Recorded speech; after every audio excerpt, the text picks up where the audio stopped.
Ever wonder how Aerosmith nailed that funky, chaos under control sound? Mastering this one iconic riff and solo can really unlock blues rock guitar for you. So in this video, I'm going to show you exactly how to play it. It's relatively easy, incredibly effective, and it'll elevate your blues rock playing fast. Yeah, Aerosmith. They were huge in the 70s when I was growing up. And even 20 years later, when I lived in Boston, you could walk into Wurlitzer on Comm Ave and hear this.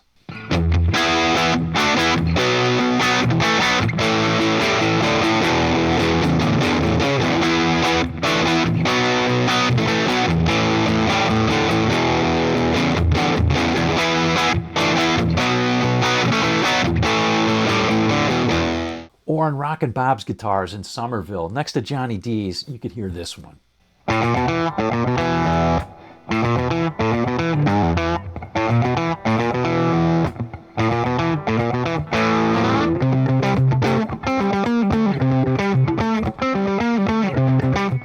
But as cool as those riffs are, and those places were, it was at a party in high school that I heard the Aerosmith song that probably influenced me the most guitar-wise. It was this one.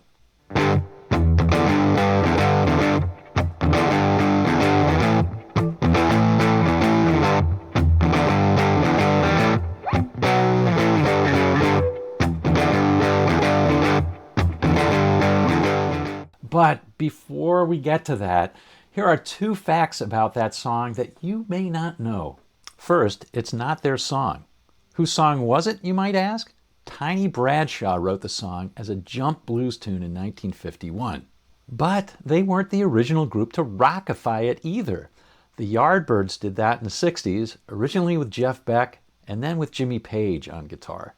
But what Aerosmith did do is they brought it into the hard rock mainstream, and it has some of the finest hard blues rock playing out there.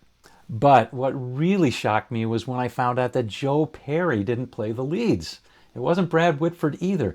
It was actually two studio aces from Alice Cooper's band, Steve Hunter and Dick Wagner. You know what though? It really doesn't matter. Joe and Brad are still riff masters, as are Steve Hunter and Dick Wagner. They all rock. So let's get to the cool tricks, that riff and the intro solo. First, let's have a look at that intro riff. It turns out the key is going to be the same as in the solo. It's what I call controlled chaos. Here it is slowly.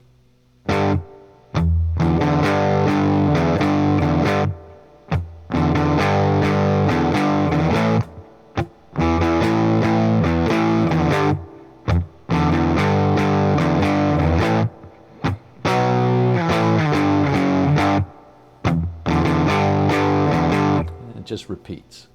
Now the notes themselves are easy. It's not a hard riff to play. The key is the timing, so watch carefully on this one.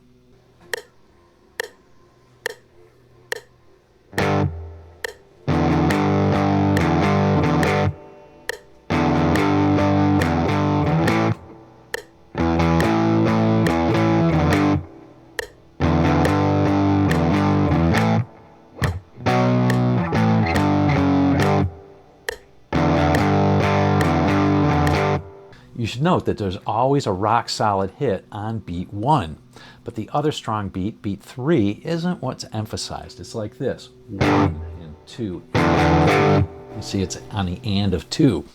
So that after each beat 1, there's kind of a feeling of floating until you hit the next rock solid beat 1. That's the idea of controlled chaos, that idea of coming in and out of time while staying in the pocket. But where it really happens is in the solo. So let me show you how Steve Hunter used controlled chaos to really build and release tension. Now it starts out with this cool train effect. Let me show you how I play it. And by the way, you can leave that E string open. That sounds killer too, if you prefer that. And then I'm essentially doing a back rake on an E minor chord. But I'm changing it in two different ways. One is I'm pulling off on the B string from the 3rd fret to open like this. And I'm blocking off the G string. So that's the effect.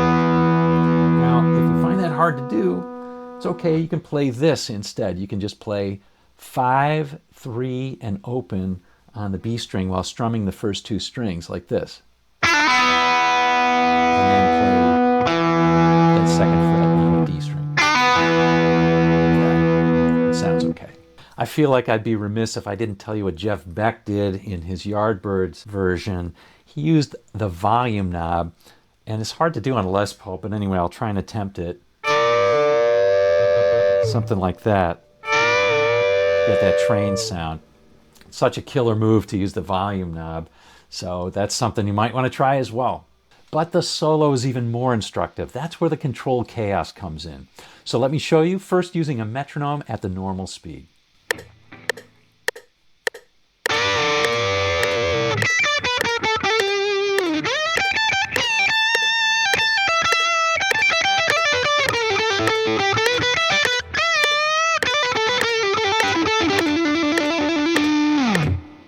Now, it might sound difficult, but it's not the notes. These are all simple blues scale licks, nothing fancy. It's how and when the notes are played. That's the key.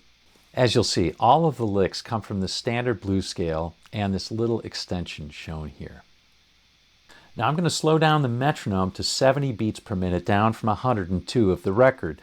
I want you to notice how he's hitting strong notes on the strong beats, and in between he's kind of deedly-deeing. That's controlled chaos.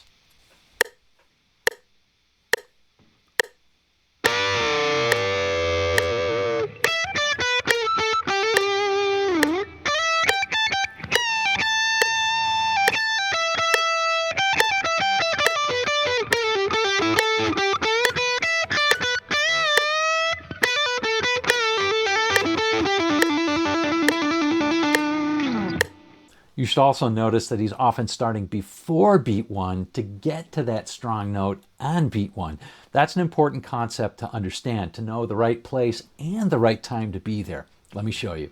The classic examples are from the blues, like suppose you're playing a blues in A. You might have this B.B. King-like lick to start it out. So what you want to do is you want to play this A on the first beat of the first chord, which is A. So you have a strong note on a strong beat, beat 1. To do that, you have to play notes before that.